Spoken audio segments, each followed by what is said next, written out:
my name's Ben. I work for the Game House, and today we're looking at the top 10 cornerbacks in Madden 24. Now, these were just released on Thursday. I'm hoping to have this video out on Thursday, but if I end up releasing it on Friday, these were just released yesterday, and on Friday we have the quarterbacks, linebackers, and kickers and punters coming out on Friday. So we're going to go and look at the top 10. Number 1 overall for the cornerbacks is Jalen Ramsey at a 97. Now, Ramsey is an interesting case because quarterbacks have stopped throwing his way. His numbers aren't always as gaudy because he's such a good man-to-man cornerback that he sort of locks down that side of the field, and quarterbacks don't always throw that way. Despite that, he still had 4 interceptions this year.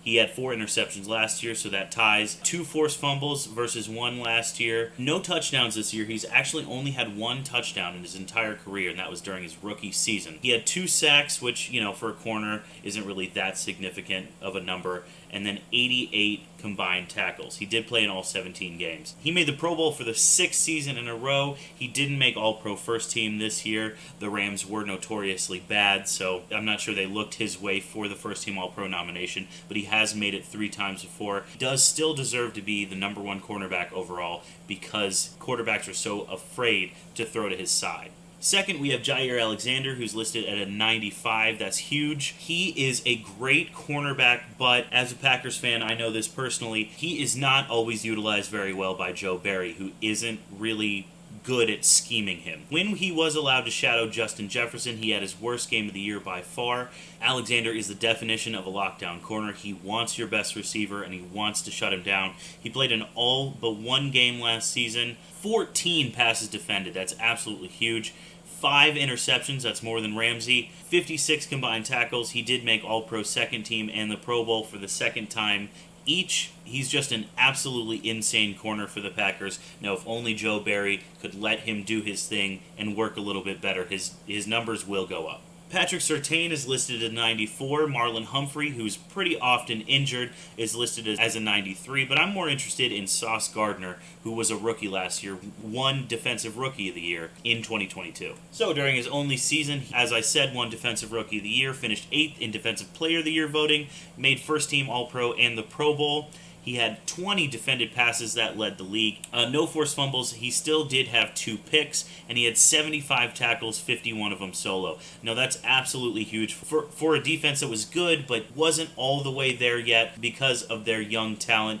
Those tackle numbers are going to go up if the cornerback is a rangy sort of guy and wants to go to the ball even when it's not thrown his way. That shows a lot of hustle. So it is very apparent why he won Defensive Rookie of the Year. He should be in position to finish in the top 3 for Defensive Player of the Year next year. Darius Slay led the Eagles defense to the Super Bowl. We all know about him. Stephon Gilmore out of the Patriots, out of the Colts, now a Dallas Cowboy.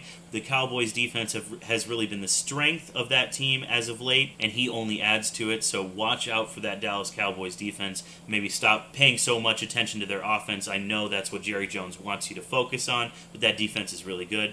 Next, we have Marshawn Lattimore, who only got a 90 this year, but is still one of the top 10 corners in the league. Only played in 7 games last year. He was injured. He had 1 touchdown and 1 interception. He didn't force any fumbles, and he didn't recover any fumbles. Obviously, that tells us that he scored a touchdown on the only interception of the year. It was a 12-yard return.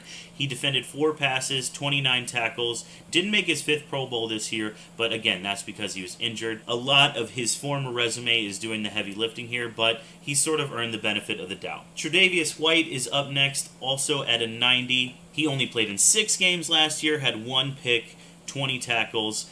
Again, a lot of his former resume doing the heavy lifting. Really unfortunate that he went down last year, but obviously he's going to want to prove himself again this year. The Bills' hype train has sort of died down, and I'm sure Trey White is going to want to rev that engine back up, show the rest of the league that their defensive coach is the best at calling defense. Trey White still deserves to be on here. Only 6 games, I know, 11 games the year before. He is injury prone, but the league is better when he's in it. And then finally, Denzel Ward rounding out the top 10 at an 88, 94 speed, 95 agility, 85 awareness. an overall great corner, first-round pick. He should continue to be good for the Browns, who are a very interesting story this year. What is Deshaun Watson going to look like? What is that team going to look like with Amari Cooper again? So yeah, those are the top 10 corners in Madden 24 so far. Let me know who you think was snubbed. Let me know who you think is too high, too low. I love that kind of thing. So thanks so much for watching. I appreciate it.